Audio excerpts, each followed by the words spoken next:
Hello friends, तर कशा आहात तुम्ही सगळे. तर आज आपण शिकणार आहोत मेहंदी लावलेल्या हेअर्सवर हायलाईट्स कसे करायचे ते. इथे मी ट्रॉली सेटिंग करून घेतलेली आहे, 5 सेक्शन्स काढून घेतलेले आहेत व्यवस्थित नीट अँड क्लीन. त्याच्यानंतर इथे मी प्रॉडक्ट मिक्स करते आहे. इथे आज आपण स्ट्रिक्सच्या अल्ट्रा ब्लॉन्ड प्रॉडक्ट्स यूज करतो आहे आणि हे प्रॉडक्ट्स मी 40 वॉल्यूममध्ये मिक्स केलेले आहे. ॲक्च्युली मेहंदीचे जे कोटिंग असतं ना ते खूप जास्त हार्ड असतं, ज्यामध्ये PPT नावाचं कंटेंट असतं, जे की तुमची मेहंदी कधीही केसांमधून निघू शकत नाही. जर तुम्ही काही प्रोटीन ट्रीटमेंट्स करताय, स्मूथनिंग स्ट्रेटनिंग करताय किंवा जर प्रिलाइटनिंग करताय तरच मध्ये मेहंदी निघते केसांमधनं. आणि जेव्हा प्रिलाइटनिंग करतो तेव्हा पण पॅची लुक येण्याचे चान्सेस असतात, म्हणून छोटे छोटे सेक्शन्स काढून घ्यायचे आहेत आणि त्याच्यामध्ये तुम्ही त्याच्यावरती असे प्रॉडक्ट्स अप्लाय करायचे आहेत. पहिल्यांदा मी हॉरिझॉन्टल अप्लाय केलेलं आहे, त्याच्यानंतर व्हर्टिकल सेक्शन्समध्ये प्रॉपरली एकदम छोटे छोटे सेक्शन्समध्ये प्रॉडक्ट्स अप्लाय करून घेतलेले आहेत.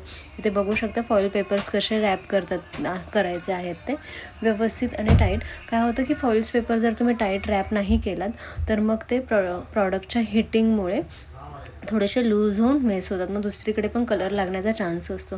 इथे आपण एंटायर हेअर्समध्ये हायलाईट्स करतो. माझं प्रॉडक्ट्स ॲप्लिकेशन झालेलं आहे.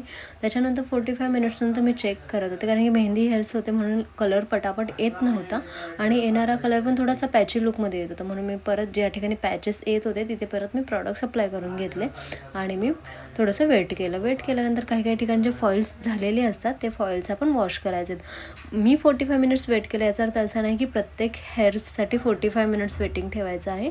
प्रत्येक हेअरची हिस्ट्री जाणून घ्यायची आहे आधी आणि त्याच्यानंतरच मग आपल्याला किती वेळ ठेवायचे आहेत फॉइल्स ते बघायचं आहे. इथे मी प्रॉडक्ट्स झालं होतं, काही काही ठिकाणी आला नव्हता कलर, बट तरी देखील आपण आता याच्यापेक्षा जास्त वेळ नाही ठेवणार आहोत. पूर्ण केसांमधले फॉइल्स मी काढून घेतलेले आहेत आणि जे आहे मी थंड पाण्यानेच वॉश करणार आहे. इथे हिटिंग अजिबात अवॉइड करायची आहे, म्हणजे हिटिंग्सचे जे आहेत की ब्लो ड्राय म्हणा किंवा गरम पाणी म्हणा थोडंसं अवॉइड करा जेव्हा पण तुम्ही केमिकल ट्रीटमेंट्समध्ये करता तेव्हा.